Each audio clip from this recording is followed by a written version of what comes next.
Today, evolution of the Illinois solar market. I'm Tim Montague, your host. Welcome to SolarWorks for Illinois. My guest today is Brian Haug, professional engineer, president of the Illinois Solar Energy Association, and president of Continental Energy Solutions. As always, before I formally introduce Brian, I'm going to do just a little bit of housekeeping. I encourage all of our listeners to check out our YouTube channel. We have been recording content now on a weekly basis for the last month and a half. And so there are quite a few videos on our YouTube channel that are not yet posted even on our website. So check us out. If you just search on Continental Energy Solutions and my name, Montague, on YouTube, you'll find our videos. We've done a recent video with PVEL, Tristan, Arian, Lorico on the module reliability scorecard. We did one with Bree Bruce from RPCS on trackers and bifacial modules. And we did one with Nico Johnson at Suncast. And then of course you'll recognize the Anthony Starr. That was a pre-announced event. So anyway, some great content for our industry, Illinois solar professionals, and Midwest solar professionals. In July, we have a pre-announced event with Julian Spector of GTM, a wonderful colleague of ours in the industry.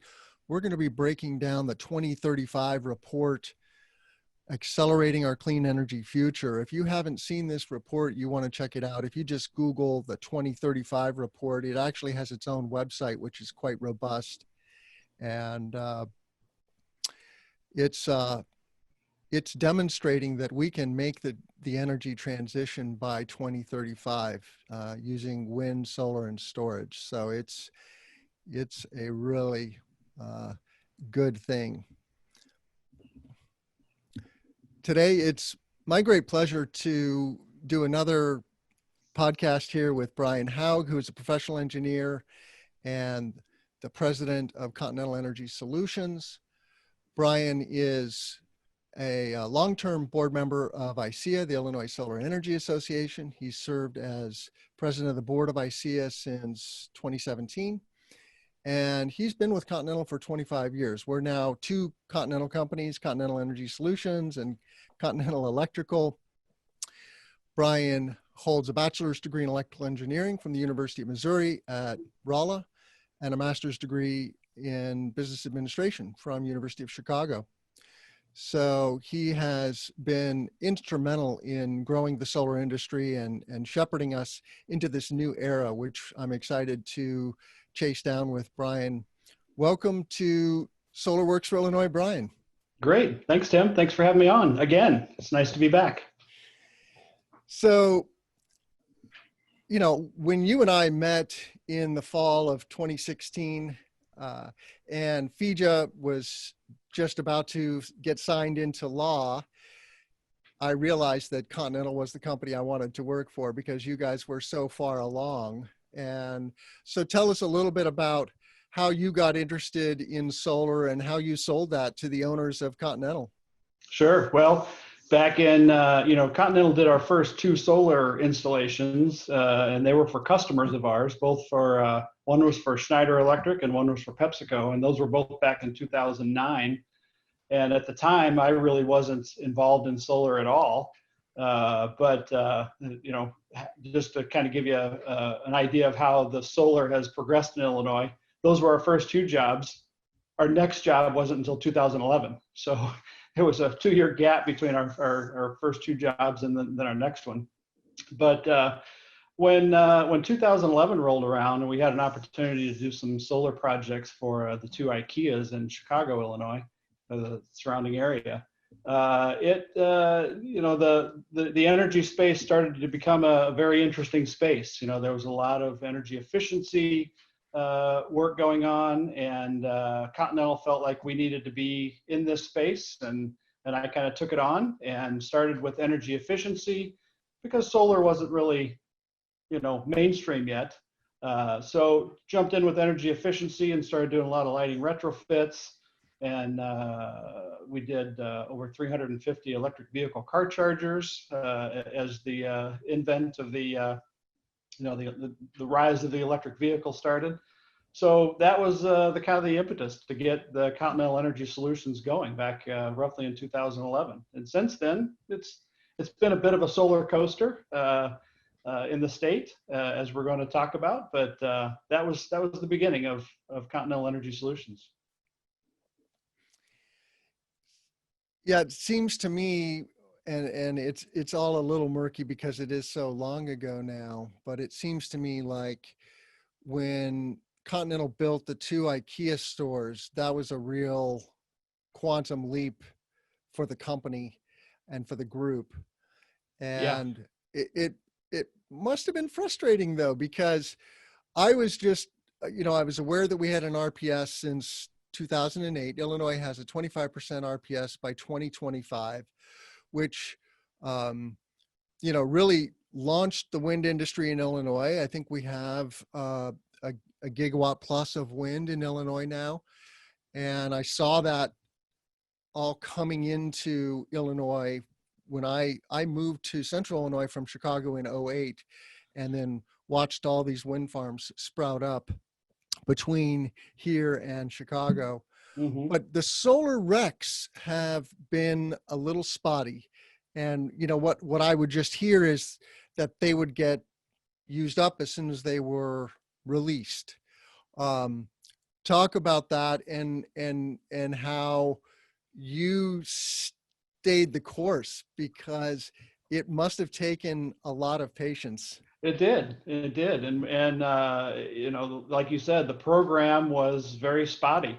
There would be some money that would come available, and you would think the industry was going to get kicked off, and lo and behold, that money would get used up very quickly.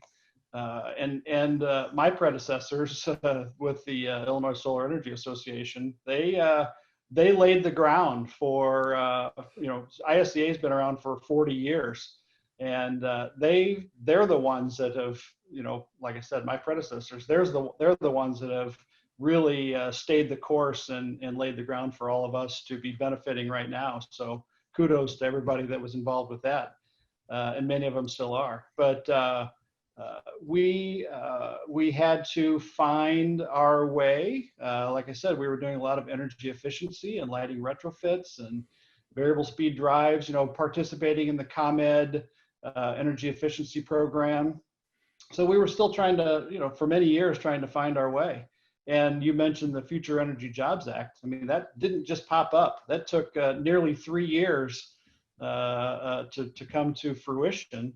And it started when the ISCA and other parties in the Joint Solar Group and Sierra Club was with us, and Environmental Law and Policy Center, and many of the early solar developers that were coming to the Midwest got together and went to Springfield and said, hey, we need something that gives us some runway, some room to grow, and where we can actually grow our businesses and hire people and do training.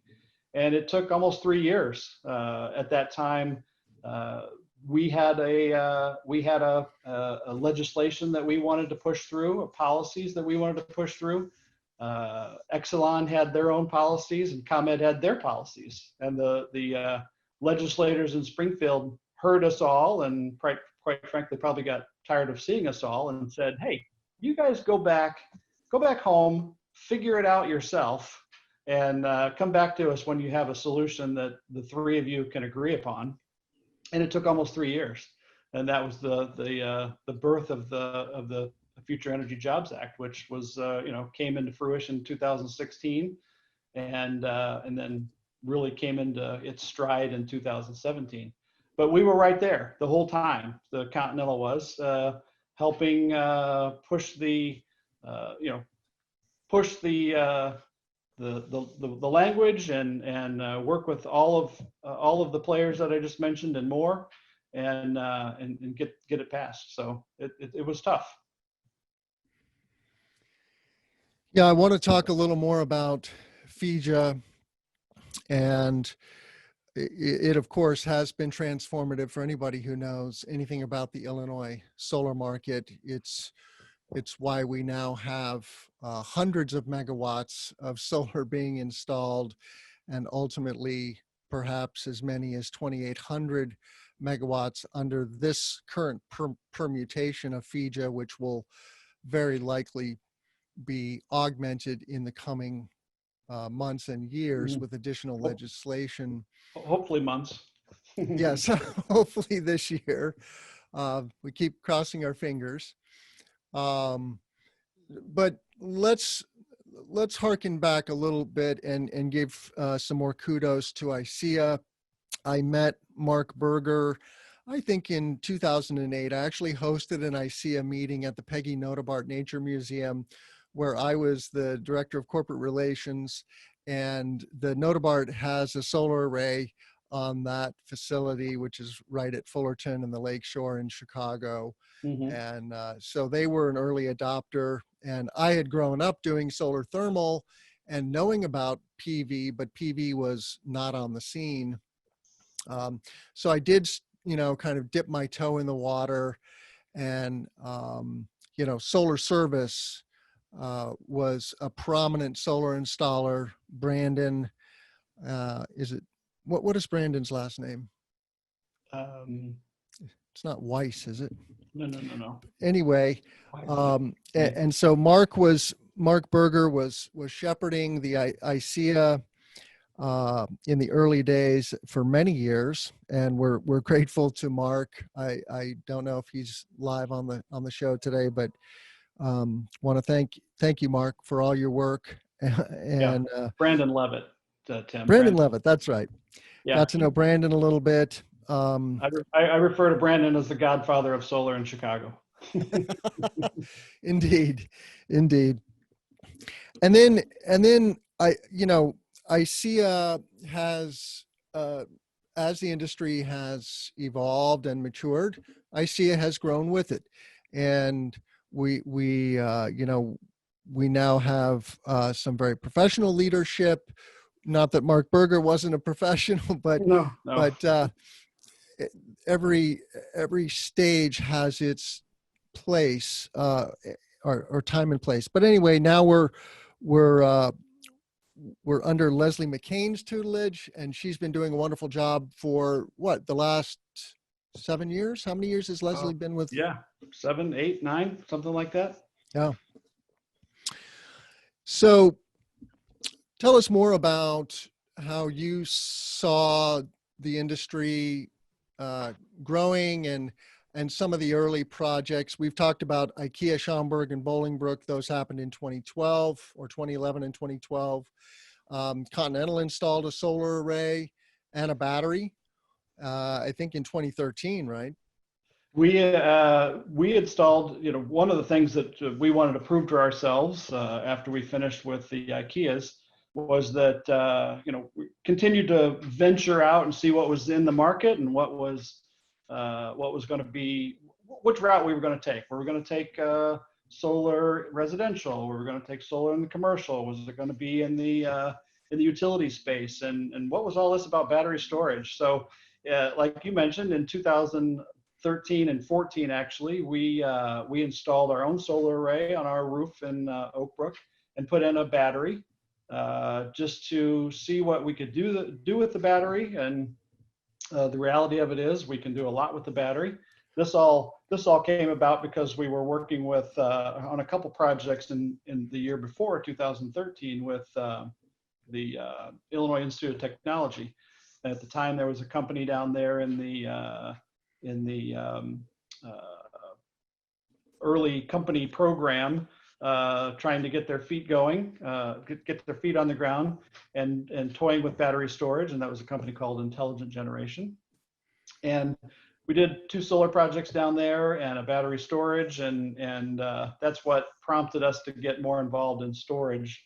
And our battery, the reality of it is, ever since 2014, it's been participating in the wholesale energy market and providing a very constant revenue stream for us. And that has allowed us to, it's kind of been our testing ground. It's allowed us to learn on how to do battery storage and put it in with solar. And we've done it on many, many projects here in the last several years, and we'll continue to do more. You know, as we all know, so battery storage is the holy grail to storage, and it's becoming more and more prevalent in the country. But we really didn't, you know, really hit our stride, Tim, until the Future Energy Jobs Act came about. We had a few projects from 2011 to 2017, just here and there, with you know, good success, but it wasn't anything to build a business around. But then in 2017, we really started kicking in, because the SRECs were flowing, and projects were, you know, all the developers across the country were coming to Illinois, and we had a lot of interest from many of our customers. Like I said, I don't know if I mentioned, but Continental's been in business since 1912, so we have a very large book of business.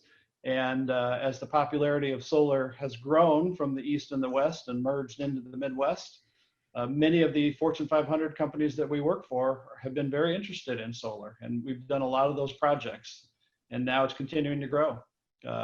With the developers moving into the states and helping ISEA and working with us to help bring best practices from the coasts and formulate policy, that has brought on a lot of big box solar. You know, Targets and Home Depots and Walmarts are now all doing solar. And we've been fortunate enough to work with many of these developers and do a lot of these projects. So ever since 2017, we have really seen a great upswing. This is a great opportunity for anyone in our audience to ask questions of Brian and myself. So you can chat those into the chat feature, and Mark Berger is here, so thank you for that note, Mark. So I was looking at the timeline again, Brian. The Continental installed that solar and storage project in 2013.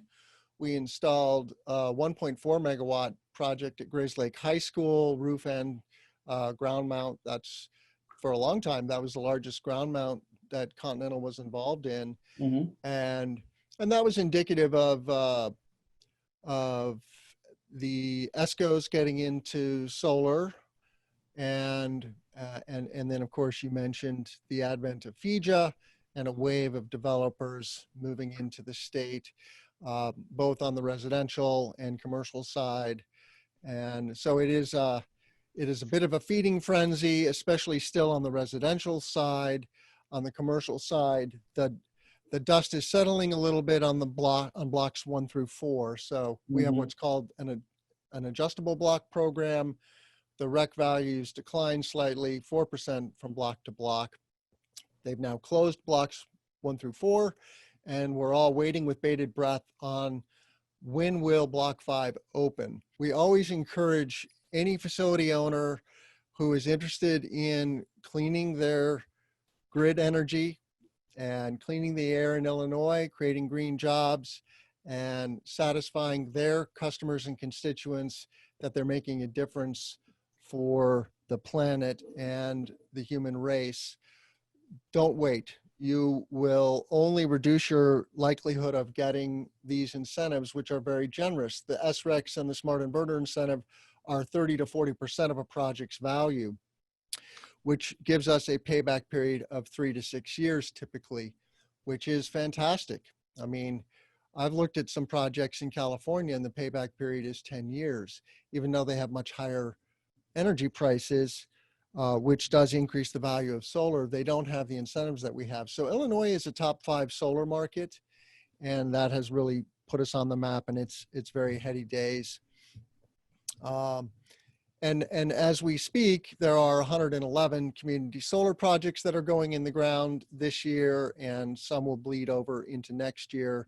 And then there's an equivalent amount of commercial behind the meter solar going in. That's about 200 megawatts.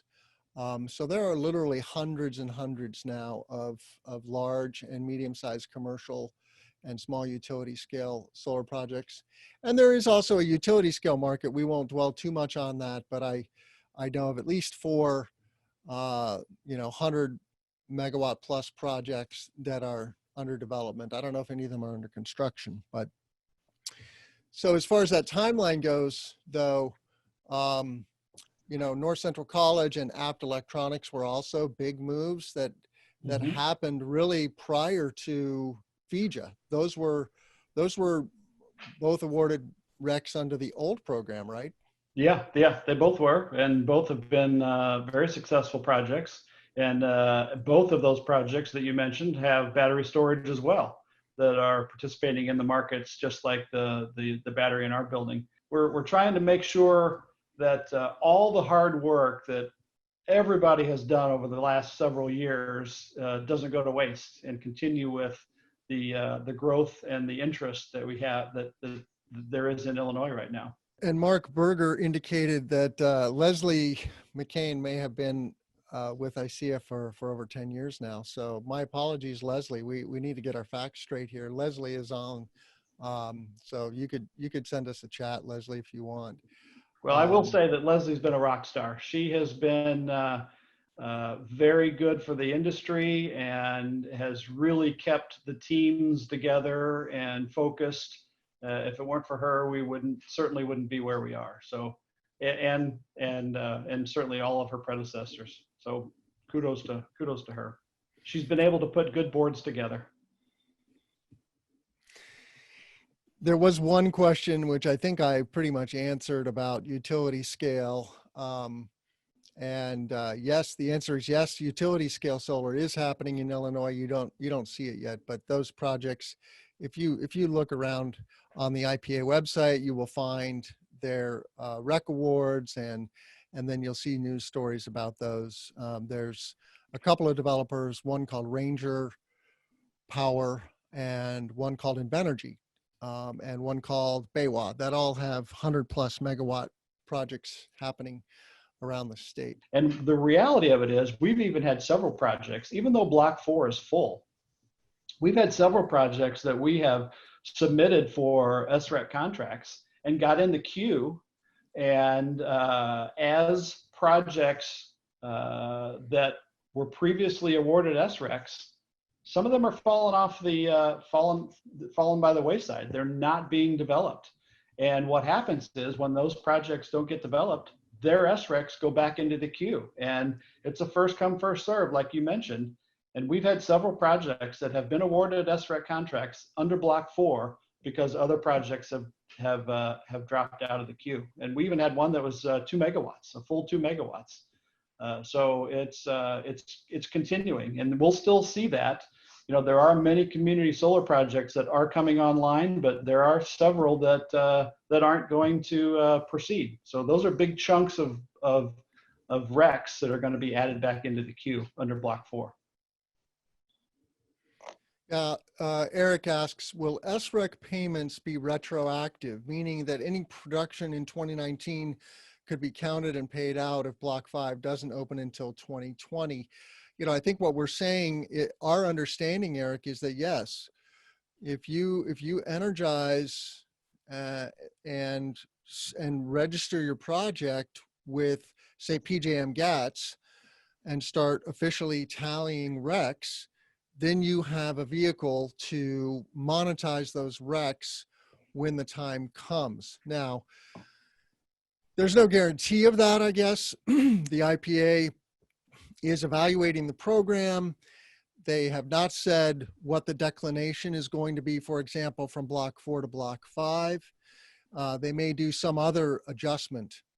They may adjust more steeply downwards. There is a consensus among developers that the Illinois program was a little too sweet, which is why there were so many, for example, community solar projects. We have, 800 shovel-ready community solar projects that did not win RECs. And to a lesser extent, there are, there's a backlog of C&I projects that were in earlier stages of development that are now getting into the queue. So we are waiting with bated breath for more official word from the IPA, but that is our anticipation and what we are certainly telling our customers. And there is a logic, like Brian said too, that projects are falling out of block 4. You think block 4 is a done deal. Well, it's not. And projects can get log jammed, they can get defunded. There's a million things that can go wrong with a solar project. So stay the course. It's in everybody's best interest that we have as smooth a runway as possible, of course. And that does mean a little more risk on the developers and the owners' parts. We understand that. That's not an easy sell. I'm not suggesting that. We have this conversation with our customers on a regular basis, and it's steady as she goes. And Tim, we're specifically talking, the fact that block 4 is full. That's in the commercial side. On the residential side, there still are funds available that are, the blocks are still open. Yes, lots of runway. I think they're maybe in block 3 on the residential side. I'm not sure. It's different in Ameren and ComEd territories, but anyway, there's more runway for the residential installers. Let's talk a little bit about that, though. Some of the nuts and bolts of the industry. We're a commercial industrial solar installer, but and I've seen a tremendous evolution of our sophistication in just the last 3 years. But what's going on with the workforce training? Can you speak to that? Well, regarding the sophistication, you're absolutely right about that. As we continue to do more and more projects and get introduced to more and more developers, we're learning a lot. The developers are bringing a world of knowledge, and quite frankly, they're learning a lot as well as projects continue to grow and the number of projects continue to grow. So everything from QA/QC and how to constantly manage projects and monitor them, and then after the fact ensuring that they're producing what the models say and all the tests and things like that. So we're all learning a lot as time goes on. But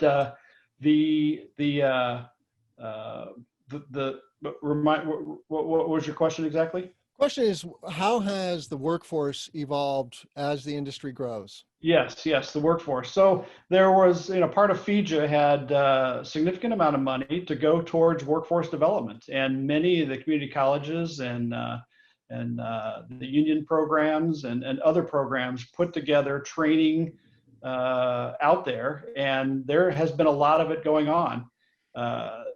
The struggle has been trying to match the people who are graduating from these programs to contractors that are putting in projects. And ISEA has sponsored several, along with our partners in the industry, has had several of these matchmaking events, and I'm sure we'll have several more, where people who are in the programs get together, and we had one at McCormick Place and recently had one on the South Side, that installers and these people who have been trained are getting together to try to make that match, and that's continuing to grow. And even the union apprenticeship programs are continuing to grow, and more students are running through all of these programs. So what we don't want is to have this hiccup in the industry with this funding gap, because it's going to squelch all the hard work, like I said, in not only the installations and the development, but in the training programs, and having these kids that have gone through so much time and invested so much time to get trained on how to do this, and then not have a place to go. So the filling this gap with legislation like the Path to 100 that the ISEA and joint solar parties are pushing forward down in Springfield will fix that problem. So we're hoping that the legislators can get back in November at the veto session and pass this legislation. Truly, Illinois needs a more robust RPS, right? The path, I think, is aiming for 40%. There's other legislation that's aiming for 100%. many states across the country. There's over 100 cities and states now that have established 100% RPSs in the United States. And, recently Wisconsin has done this. So to have a 25% RPS does not feel like a big deal anymore. And even though it's a big deal for Illinois, when we got it in '08, that was now 12 years ago, right? It's only fitting that that should evolve and grow. And as society has now realized, we truly need to go 100% wind, solar, and storage to step back from the brink of climate chaos, that existential threat to humanity. It's a very sound argument. And the upside is that it's going to be great for human health. It's going to be great for the economy, clean, high-paying jobs, right? There's over 250,000 people in the United States in the solar industry now. And I tell my kids, we have 50 years of pure growth in wind, solar, and storage. It doesn't matter what you do sales, finance, accounting, leadership. It doesn't matter, but get into clean energy because it is just a pure growth opportunity. And yes, we want to keep that going here in Illinois. So for those legislators who are watching this video, please contact us, get our feedback, and vote for the path to 100. We really want the path to maintain some semblance of a smooth growth trajectory. These ups and downs, these booms and busts, or the solar coaster, as we call it, for those professionals who are insiders in the industry, the solar coaster is not fun. And of course, we find our way and we figure out ways to survive. We ourselves are, we are hedging our bets. Illinois is a great market, but if we don't get additional incentives, we may have to pursue other markets more aggressively. Right now, we are at full capacity. We are going from, 17 megawatts installed last year to 30 plus megawatts installed in 2020. It's going to be a banner year for commercial industrial solar in Illinois and for contractors like Continental. Mark Berger asks, so do we know anything about the size of Block 5? And to my knowledge, Mark, we do not know what the size of Block 5 is. So that's also TBD. But keep in mind, the money that funds SRECs comes from ratepayers, right? All of us, individuals and companies, are paying a small fee on their power bill if you're in Ameren, ComEd, or Mid-American territory. And so that's real money that's going into a bank account, and then it gets paid out to system owners. So that mechanism is still running. It's just that the coffers are temporarily spent and they're recharging.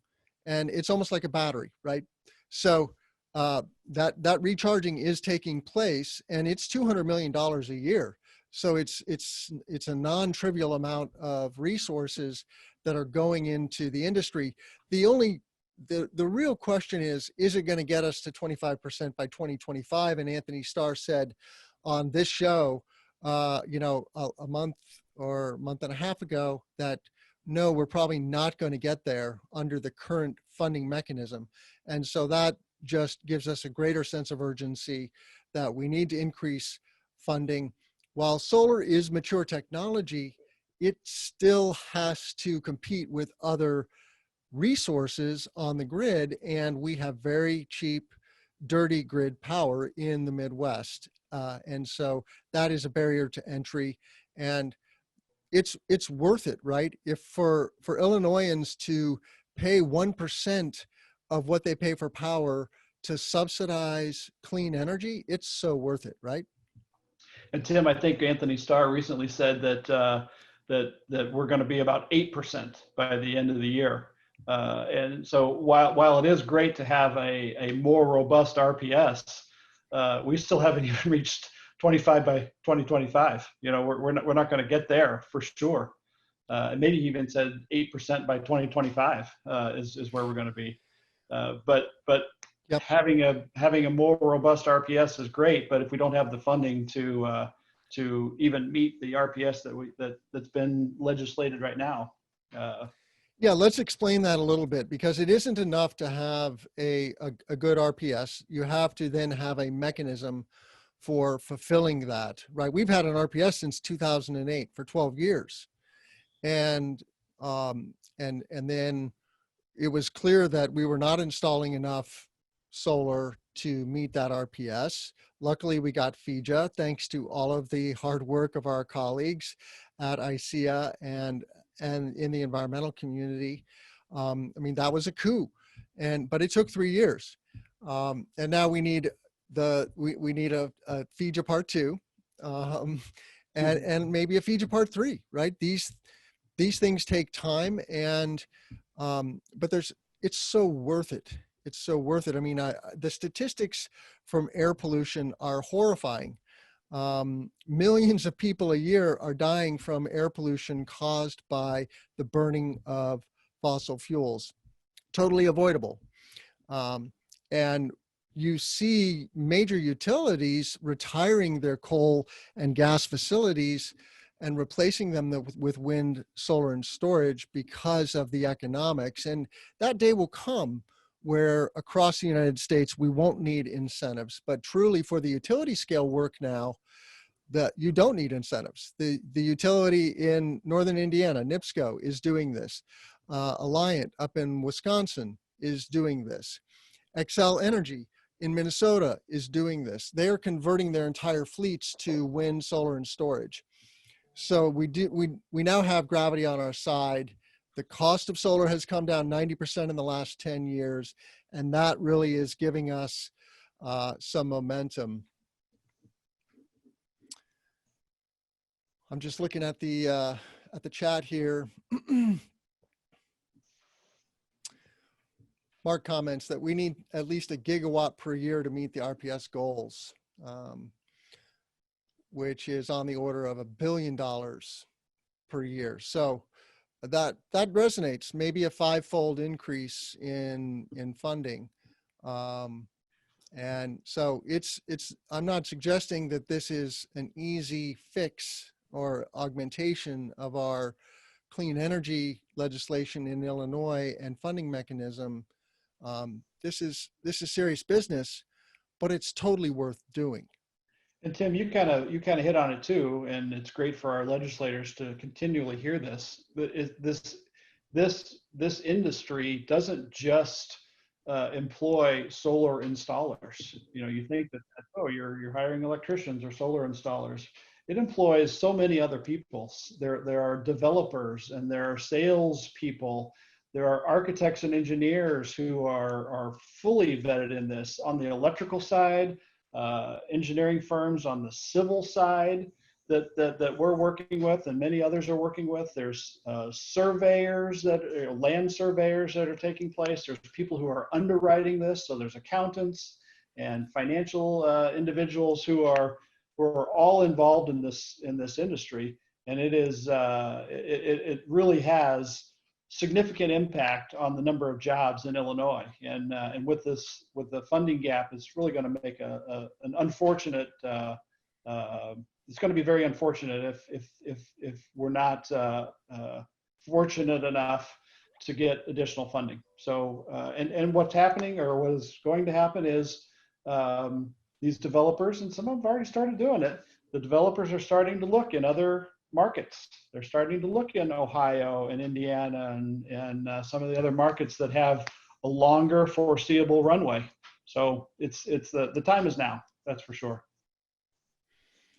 I want to touch on our evolution again, because it's indicative of the power of FEJA. And I will get to your question, Scott. Willenbrook asked a question about utility scale, but you know, in 2018, okay, well, in 2017, we installed the largest rooftop array in the Midwest, 2.9 megawatt DC IKEA Joliet distribution center. If you haven't seen that project, just Google it, IKEA Joliet, and it's right across the street from the Joliet Speedway. Yes. massive project, over a 10-acre rooftop. And then right following that, Magid Glove and Safety in Romeoville, which is also in Will County, just north of Joliet, a whopping 3.4 megawatts DC. We were able to do that because there's 2 tax IDs under one roof. In Illinois, we have a limit of 2 megawatts AC for behind the meter projects, which is usually around 2.5 megawatts DC.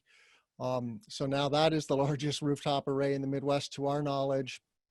And then we started in 2019 building a portfolio of Target stores, and that was the real beginning of this massive wave that is now to some extent crushing us installers. I mean, we are all just super busy, and it's a double edge, right? We're drinking from a fire hose, and we're building stuff as quickly as we can and grabbing onto as much business as we can.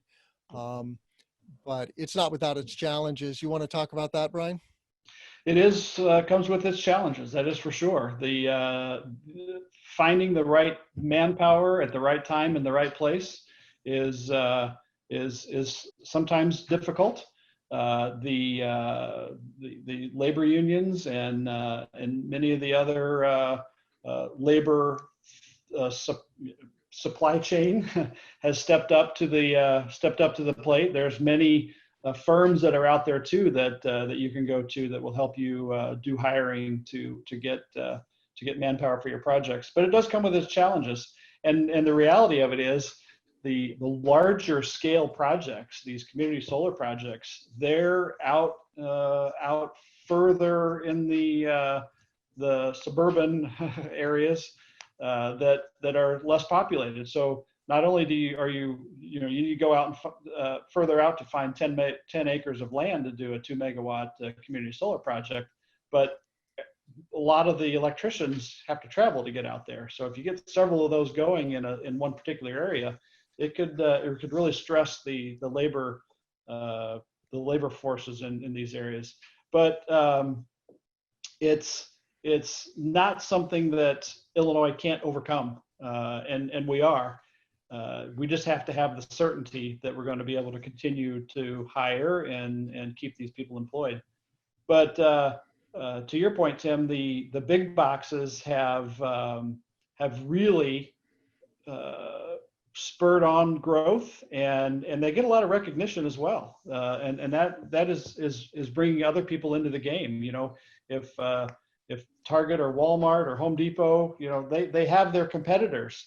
They want to be the top of the game and say that they're green, and then they're also asking a lot of their supply chain downstream that they need to step up as well and reduce their carbon footprint. So a lot of their programs and their green initiatives are spilling downstream, and that's helping all of us in the industry.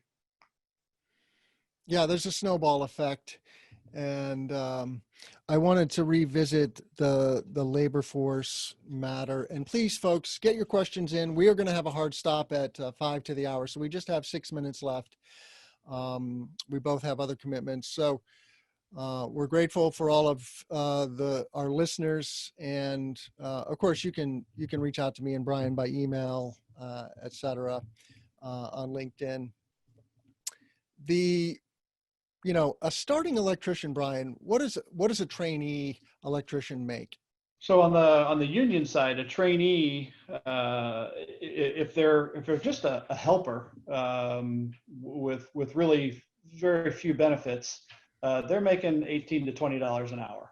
But if you get into the apprenticeship program, a starting apprentice is somewhere in the $35 to $40 an hour, and you start accruing benefits and a pension and healthcare and things like that. So it is not trivial to be in this industry doing work. And then when you become a journeyman electrician, well, let me just say, we have many electricians that are working for us that are part of the IBEW that are making $80,000, $90,000, $100,000 a year. It's a great industry to be in. The trades are a great place to go. College isn't for everybody. So what we're seeing in the apprenticeship programs is many youngsters that are coming in are very interested in taking solar classes and getting into this industry, because it's a great industry, it's a growing industry, and it's a great career to have in the electrical world. So with a high school education, you can basically make twice a minimum wage by becoming a helper, and which is basically being a laborer, right? You're carrying stuff. There's a lot of physical labor involved in solar installations. Yeah, yeah. And then on up, right? If you get into the apprenticeship program, then you're really making good money and working and going to school at the same time, and basically getting paid to become highly credentialed and a very skilled professional that you will have a lifetime of steady work. Yeah. The trades need more men and women to go into them. So please check out the trades, union or non-union. We are a union installer, and that really works for us, but there's the full spectrum. So yeah, and like you said, the trades are going to be such a shortage of manpower in the trades over the next several years. And on the union side, the progression is you can become a helper and work during the summer, and then if you want to continue on, then you apply to get into the apprenticeship program, which isn't. It comes with its challenges. You have to have good math skills. You have to take a test to get in, and of course, drug screening. And then like you said, Tim, you get paid to be trained. And you don't just learn solar, you learn all of the electrical industry and how to bend conduit and pull wire and the whole works. So it's a very well-rounded program. And then after it's a 5-year apprenticeship program, and after 5 years you top out and you become a journeyman electrician. So it's the benefits are great, and we need significant number of additional people in the program, all across quite frankly, all across the country, not just the state of Illinois. Yep. And I saw Dan Sugar, the CEO of Nextracker, speak at the Midwest Solar Expo last week, and he pointed out that there's 66 gigawatts of solar in the MISO queue alone. MISO being Ameren territory here in Illinois, but also large swaths of the Midwest, including parts of Minnesota, Wisconsin, and south. Yeah. So there is a huge amount of construction work going to happen in the Midwest. Our job here is to keep that train rolling in Illinois and keep the trajectory smooth and steady. Scott, I do want to answer your question about the state of the utility scale solar market. I addressed that a little bit earlier on, but there are 600 megawatts of solar projects, of utility scale solar projects, that are under development currently that I'm aware of. There could be others that I'm not aware of. So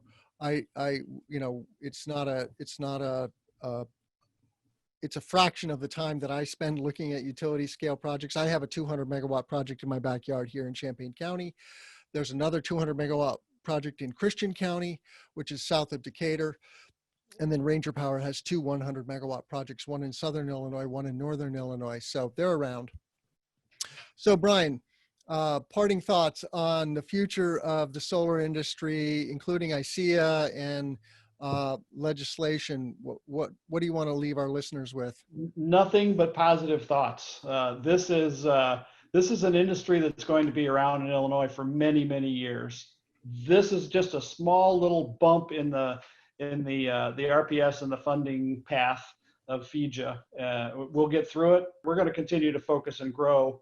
Like you said, we've doubled growth, our installed solar for the last 2 years in a row. This year is going to be a blockbuster year, and we're looking for many more years to come, right into my retirement, whenever that's going to be. I would say to our listeners, if you're not a member of ICEA or your state's Solar Energy Association, please join. You can become an individual member, you can become a corporate member, and that is the best way. It's through our collective action that we are going to change the future of Illinois and the Midwest and really create that clean energy future. So please become a member of ICEA. I want to thank you, Brian, for coming on the show. Brian Haug, professional engineer, president of ICEA, and president of Continental Energy Solutions. Thanks everybody for listening. Please check us out on YouTube. Give us a thumbs up, and please subscribe to our channel. You can find all of our postings also at cesnrg.com. Thank you, Brian Haug. Thank you, Tim. Take care.